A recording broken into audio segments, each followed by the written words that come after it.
É impressionante o carnaval que fizeram com essa história de o Lula propor que votos de ministros do Supremo fiquem em sigilo, que as pessoas não saibam como votou cada um, etc. Primeiro, é gozado como o noticiário vai se contaminando, né? E é ruim, né? É ruim porque vai havendo uma reprodução de qualquer coisa. Uma bobagem vai sendo reproduzida. E alguém jogou ali a ideia de que era uma reação ao fato de que o Zanin foi criticado por uma parte do PT, até num documento irresponsável do PT, por alguns filistinos aí que se pretendem revolucionários e são reacionários.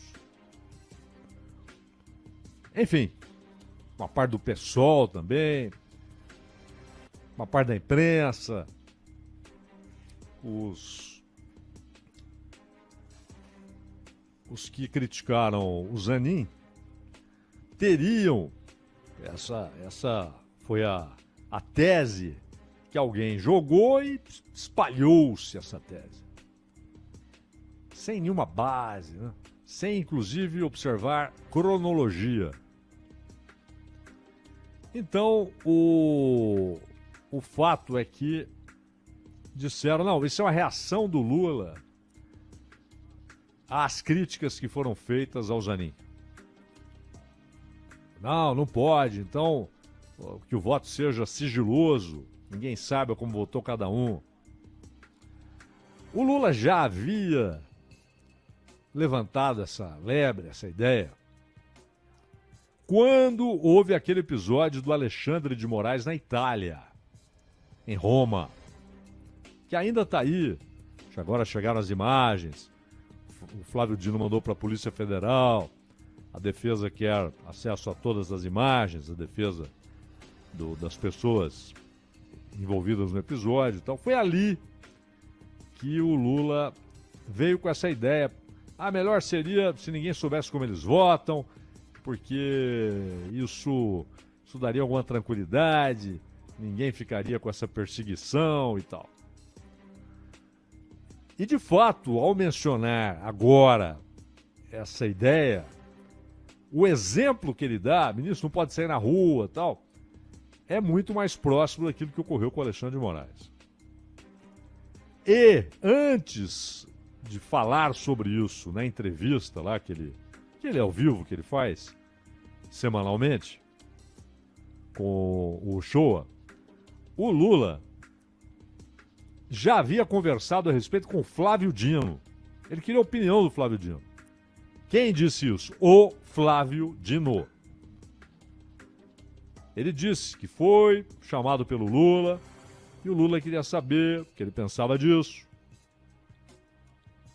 Como é que ele enxergava essa ideia, como é que acontecia em outros países.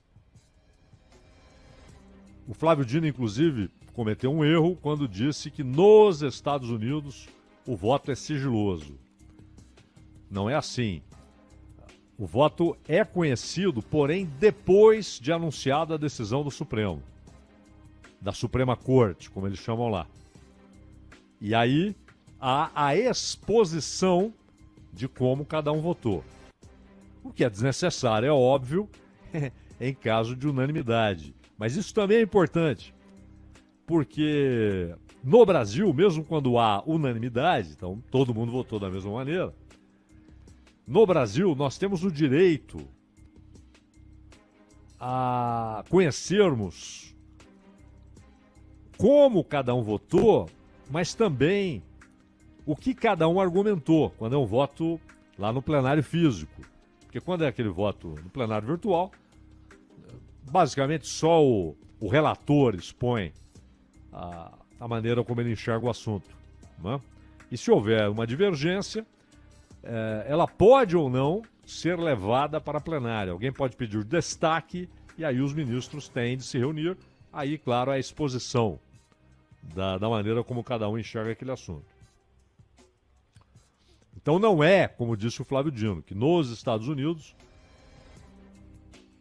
há um sigilo, as pessoas não sabem como cada juiz votou.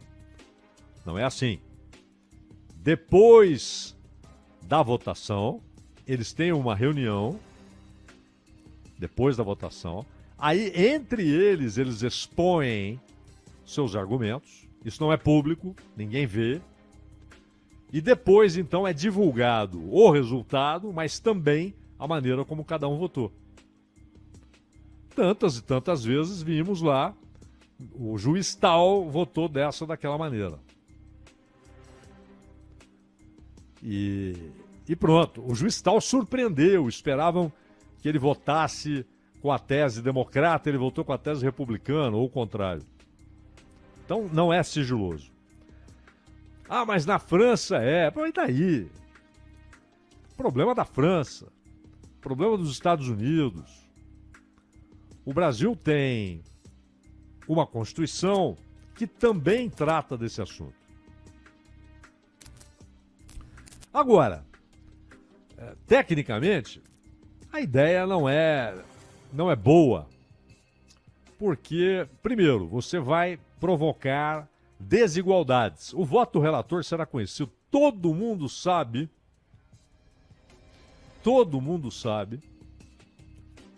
quem é o relator numa ação. Todo mundo sabe. Os advogados sabem. Em muitos momentos, até uma lógica. Agora vai para aquele vai ser o relator. Ou alguém herda casos que estavam com o ministro que deixou a corte.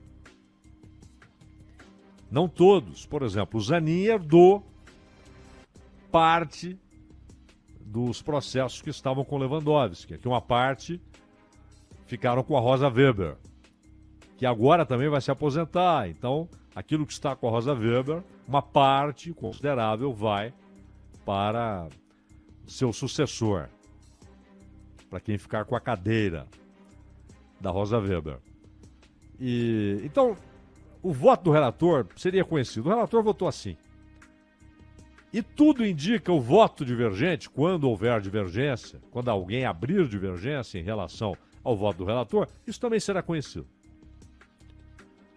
Então, tecnicamente, não é bom e na prática é difícil realização. É de difícil realização. É de difícil materialização dessa ideia. A prática, ela está dentro de um conjunto de modos de operação do Supremo, tudo isso teria que ser mudado. Não é nem o problema da transmissão. E há uma qualidade na ideia, não exposta publicamente pelo Lula, mas esse seria um resultado interessante, porque haveria uma drástica diminuição da excessiva exposição dos ministros do Supremo. Só que não é uma exposição a contragosto. Os ministros se adaptaram a estes tempos de sessão transmitida não só na TV, que transmite as sessões do Judiciário, que trata do Judiciário, TV Justiça, mas muitas vezes com uma sessão inteira, dependendo da importância do assunto, ou grande parte da sessão, ou partes mais relevantes da sessão, na TV a cabo, na TV aberta. Isso é comum. Isso é ruim? Não é ruim. Mas produziu esse efeito colateral. Uma excessiva exposição e a maneira como os ministros lidam com essa exposição. Alguns deles permanecem reservados. Alguém pode dizer que a Rosa Weber não permaneceu reservadíssima? Que o Fachin não permaneceu reservadíssimo? Então eles não caíram na armadilha da superexposição e da vaidade da superexposição, da exposição excessiva continuaram na deles. Mesmo o Celso de Mello, quando estava lá na ativa, e o Celso de Mello, ele de fato tinha votos muito longos, e aquilo era visto como um certo exibicionismo e tal. Mas fora da corte, fora das sessões da corte,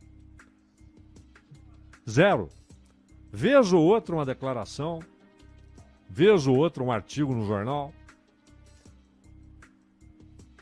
Outros não. O Gilmar, por exemplo, se expõe muito. É muito texto em rede social, muita entrevista, muita exposição de ideias, começa a defender semipresidencialismo, mistura as cartas.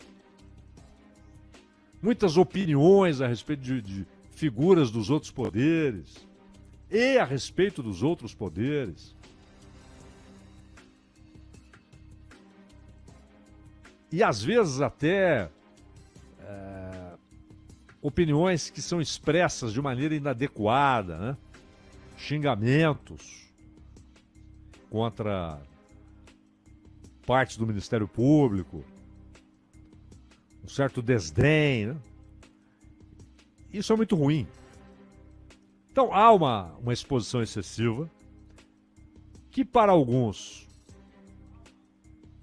é indiferente, não produz efeito, porque eles souberam lidar com isso, continuaram reservados, mas outros mergulharam na exposição excessiva. Então, o voto sigiloso, é claro, acabaria com essas transmissões na TV. Se é sigiloso, você não vai transmitir, é óbvio, né? E só ficariam as partes. Então, um representante da Procuradoria-Geral da República, em algumas situações, um representante da Advocacia-Geral da União, advogados de defesa, alguns estudantes ali, que vez ou outra têm acesso a sessões para que acompanhem, né? Um aprendizado tremendo, e mais ninguém. Então, haveria esse efeito. Necessariamente, essa exposição excessiva seria reduzida. Agora, há coisas mais relevantes a serem consideradas. A exposição excessiva é um problema, é um efeito colateral. Mas ela não deve ser a referência primordial para se decidir sobre um assunto desse. Um assunto desse, primeiro, ele tem de ser decidido com base naquilo que a Constituição diz. E se alguém fala, não, mas nós podemos mudar o texto constitucional, é preciso levar em consideração também alguns princípios intocáveis da Constituição, que não podem ser alterados por PEC, não podem ser alterados por emendas. Por exemplo, as exigências de que o poder público atue permanentemente com transparência, com publicidade dos seus atos, e que esteja sempre sujeito à fiscalização do próprio poder público e da sociedade. São exigências constitucionais excelentes. Excelentes.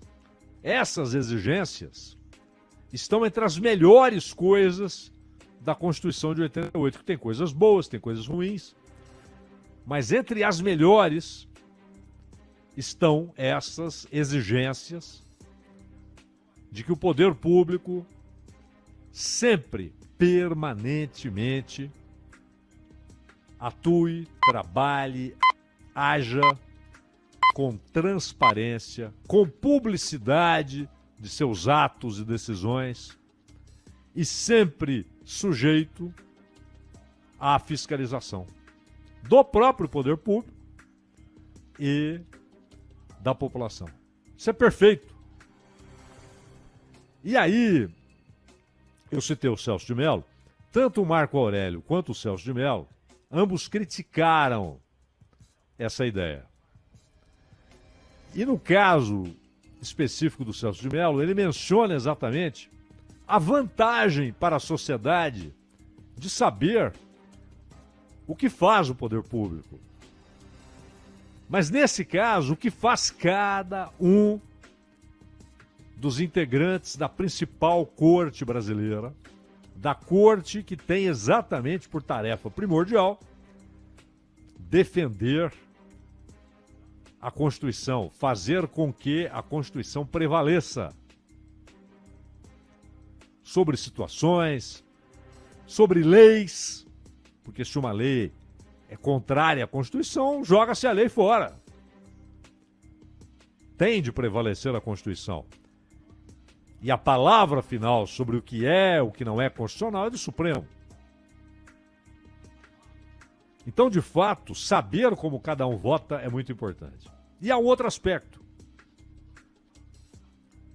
Os votos, aqueles bem elaborados, aqueles que não são bem elaborados, os que têm texto ruim, os que têm texto bom, todos eles ficam ali, documentados, arquivados, registrados. E os bons, ao longo do tempo, eles se tornam referência para outros juízes. Não só, ninguém está falando aqui só de consequência geral de uma decisão do Supremo. No próprio Supremo, daqui a 10 anos, daqui a 15 anos, daqui a 30 anos, decisões poderão ser tomadas com base, não no voto apenas. O voto em si é muito pouco, mas naquilo que fundamentou o voto. Mas, se daqui a 15 anos, 20 anos, outros juízes do Supremo saberão o que fundamentou um voto de quem lá está hoje, mais importante ainda é que a sociedade saiba quais são esses argumentos. Mais importante do que saber como votou o Fachin, como votou a Rosa, como votou a Carmen, como votou o Gilmar, como votou o Alexandre, como votou o Toffoli, o Fux. Mais importante é conhecer qual a base, por que aquele voto foi dado. Como a Constituição ampara aquele voto, sustenta aquele voto. Porque se ela não o faz, aquele voto é uma porcaria.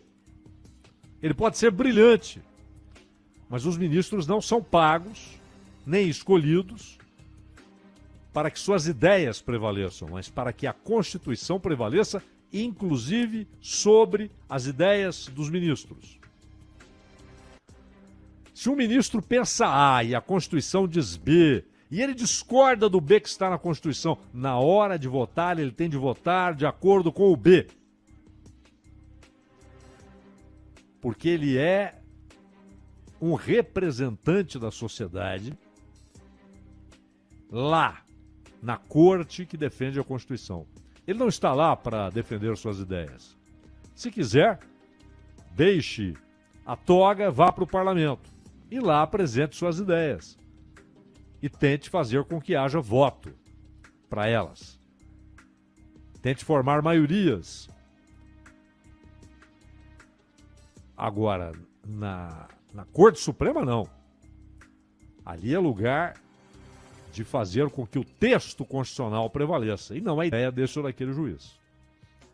Então é bom que nós conheçamos qual a base constitucional de cada voto. E quanto a não poder sair na rua, bom, primeiro que é grotesco, né? Que alguém, ao enxergar um ministro Supremo na rua, resolva tirar satisfações. Ou um deputado, ou um senador, ou o presidente da República, ou o governador, não é isso. Ninguém tem esse direito. Ninguém tem esse direito. Você pode se apresentar, argumentar, dizer porque discordou disso e daquilo, mas não atacar. Ninguém tem esse direito. Então eu preciso combater esse tipo de ação. E não o fato de que as pessoas conhecem o voto do ministro.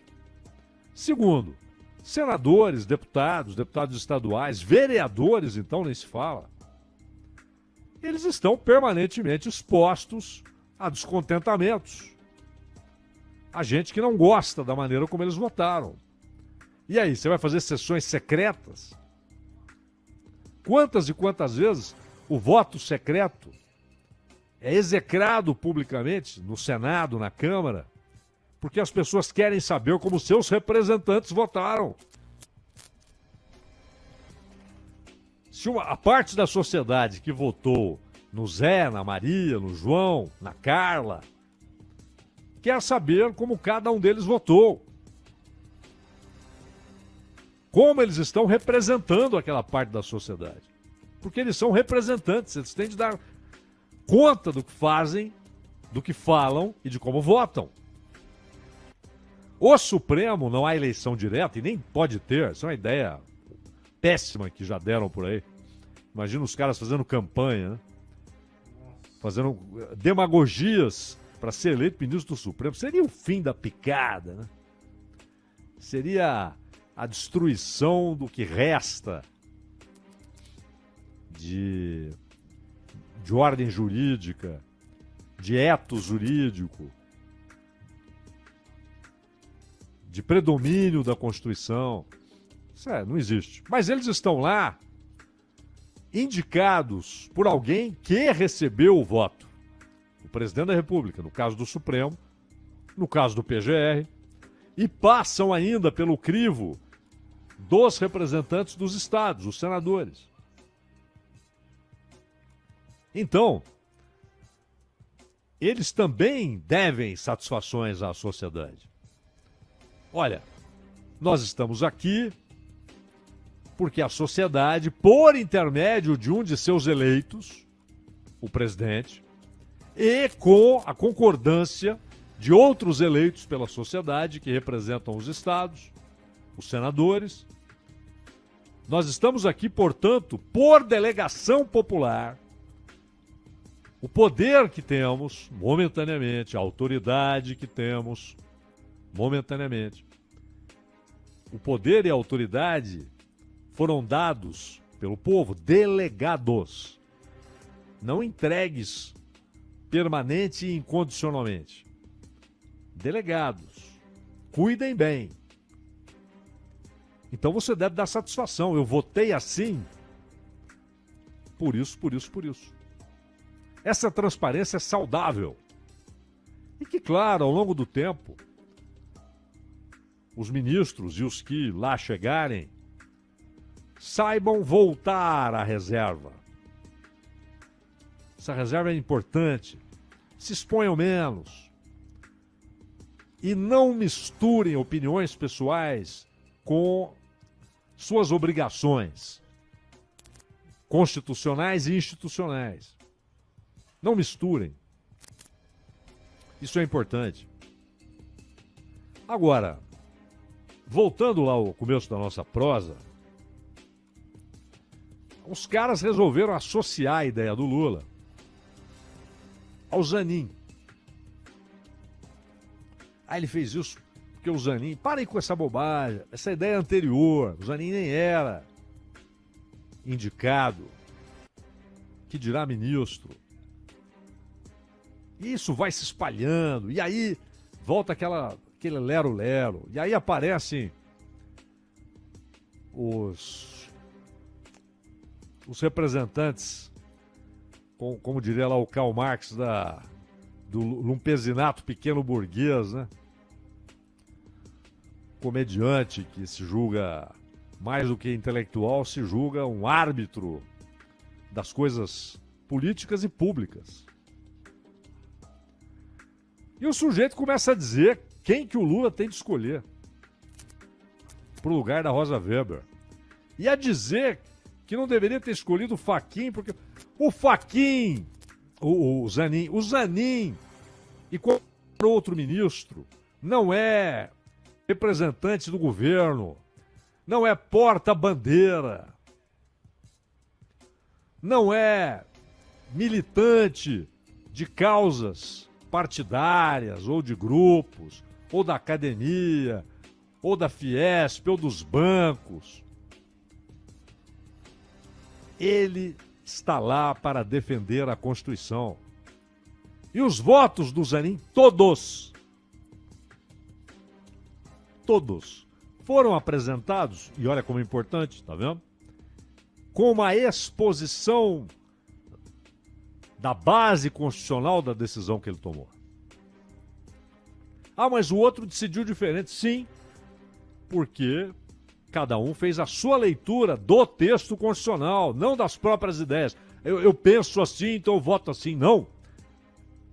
A Constituição diz isso, então eu voto assim. O outro diz, bom, para mim o que a Constituição está dizendo é aquilo. Perfeito.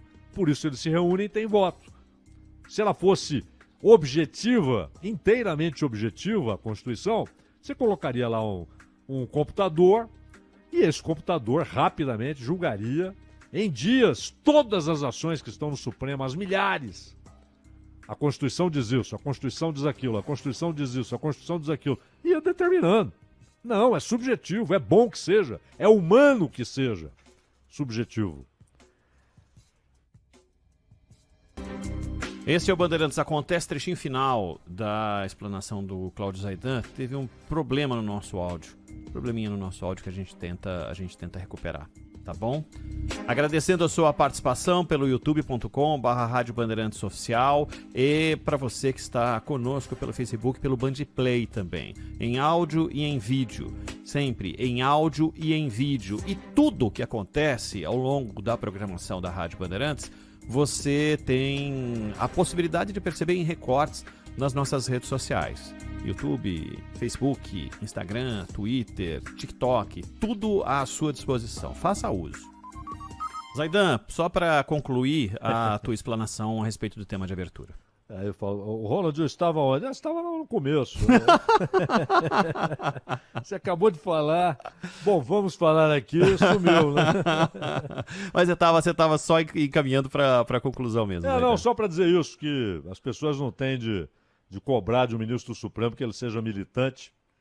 E isso, basicamente, isso não é só bobagem infanto-juvenil. É uma maneira de tentar pressionar o Lula a escolher quem eles querem para o lugar da Rosa Weber. E ele tem de escolher quem ele considera adequado. E com o critério que ele determinou, que é alguém que tem apreço pelos direitos individuais, pelo Estado de Direito e pela democracia. Acabou. Ninguém tem de se meter nisso. Ninguém tem de meter a colher. Depois o Senado diz se aceita ou não. Esse é o jogo, isso é democracia. E não querer colocar a porta-bandeira dentro do Supremo, né, Ronaldo?